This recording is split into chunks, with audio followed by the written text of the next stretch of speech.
اسرائیل نے بیان کیا، ان سے ابو اسحاق نے، ان سے عبد الرحمن بن یزید نے، کہ ہم عبداللہ بن مسعود رضی اللہ عنہ کے ساتھ مکے کی طرف نکلے، حج شروع کیا۔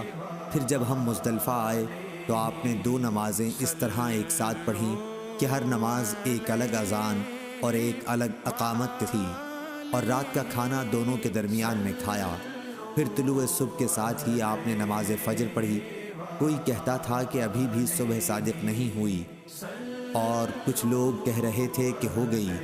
اس کے بعد عبداللہ بن مسعود رضی اللہ عنہ نے فرمایا کہ رسول اللہ صلی اللہ علیہ وسلم نے فرمایا تھا، یہ دونوں نمازیں اس مقام سے ہٹا دی گئی ہیں، یعنی مغرب اور عشاء، مزدلفہ میں اس وقت داخل ہوں کہ اندھیرا ہو جائے، اور فجر کی نماز اس وقت۔ پھر عبداللہ اجالے تک وہیں مزدلفہ میں ٹھہرے رہے اور کہا کہ اگر امیر المومنین حضرت عثمان رضی اللہ عنہ اس وقت چلیں تو یہ سنت کے مطابق ہوگا۔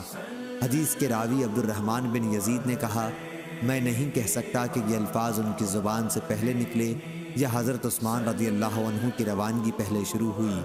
آپ 10ویں تاریخ تک جمرہ عقبہ کی رمی تک برابر لبیک پکارتے رہے۔ صحیح بخاری حدیث نمبر 1613۔